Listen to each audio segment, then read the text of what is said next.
ध्यान से सुने। आजकल बच्चे बहुत बड़ी गलती करते हैं।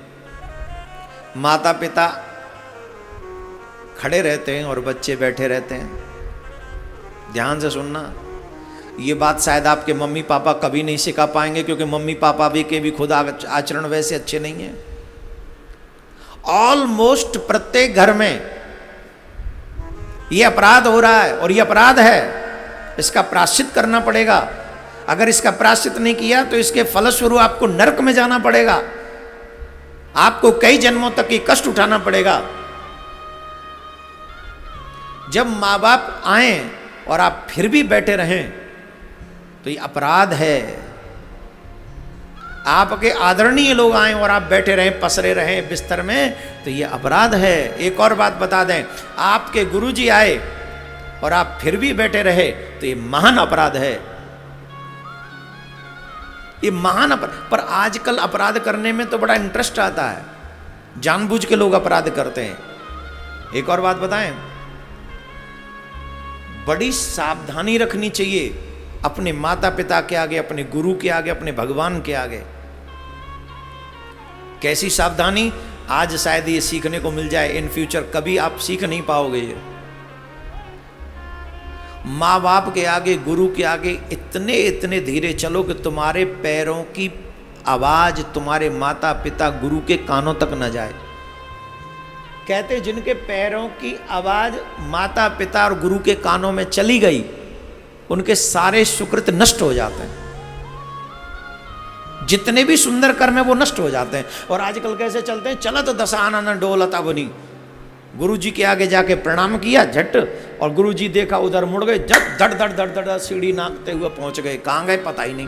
और ऐसी आवाज कि गुरु जी जो थोड़ा बहुत भगवान को प्रणाम कर रहे थे, वहां से ध्यान भंग हो गया।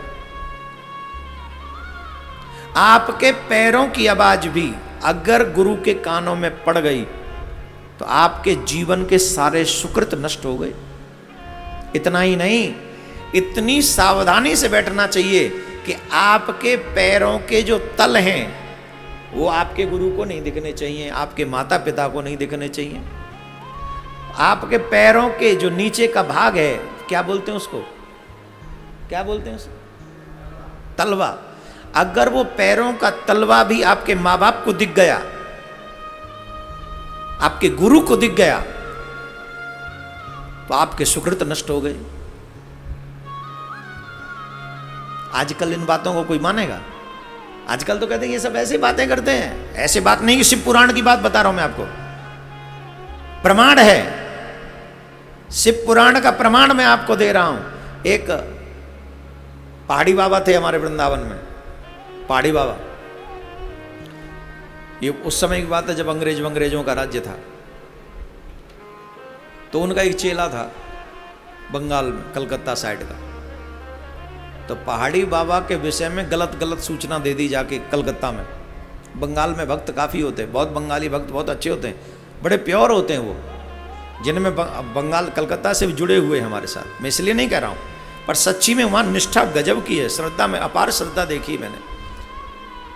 बंगाल के भक्तों में बहुत श्रद्धा होती है। तो क्या करा था मैं, उन्होंने जाके पहाड़ी बाबा के विषय में बड़ा उल्टा सीधा बोल दिया। तो जब बोल दिया तो उस समय आश्रम में सेवा के लिए कुछ सेवा आती थी, उसी से संतों का भंडारा वगैरह चलता था। जब वहाँ ये सब मैसेज पहुँच गए तो वहाँ से सेवा आना बंद हो गया। जब सेवा आना बंद हो गया तो यहाँ व्यवस्था में थोड़ा सा मुश्किल होने लगी।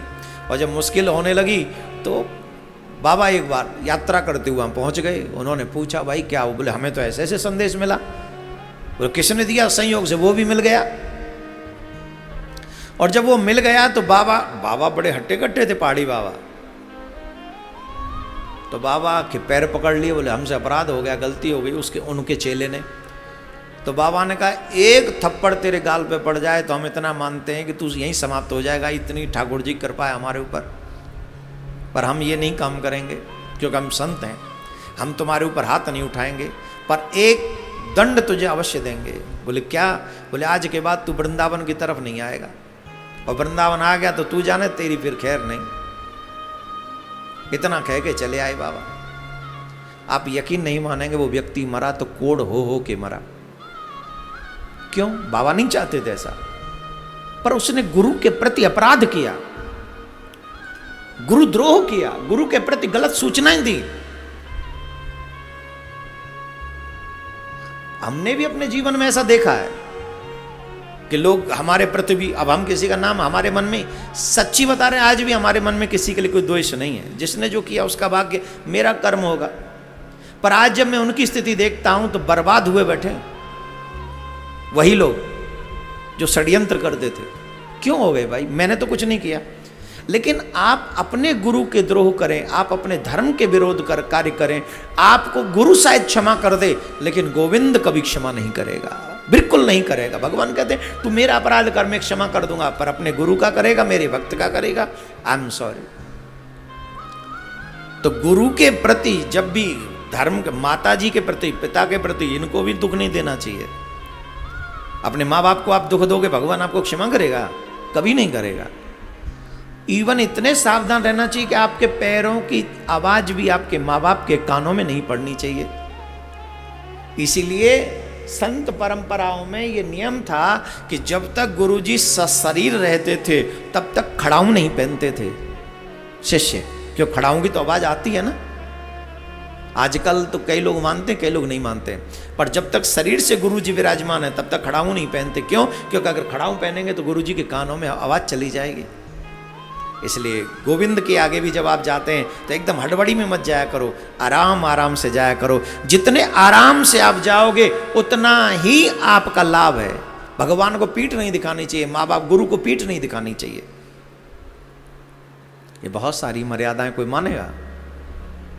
आजकल स्व जीवन जीते हैं, स्वेच्छापूर्ण जीवन। स्वेच्छापूर्ण जीवन जीने वालों से एक ही निवेदन है, सिवाय मृत्यु के तुम्हारे हाथ लगने वाला कुछ नहीं है, सिवाय विनाश के तुम्हारे हाथ लगने वाला कुछ नहीं है। स्वेच्छापूर्ण जीवन जियोगे तो एक ही कार्य मिलेगा, वो है नाश। एक ही फल है नाश, सर्वनाश, जन्म जन्मांतरों का नाश। इसलिए स्वेच्छापूर्ण नहीं, शास्त्रपूर्ण तरीके से जीवन जीना चाहिए, उसमें तुम्हारा कल्याण होगा।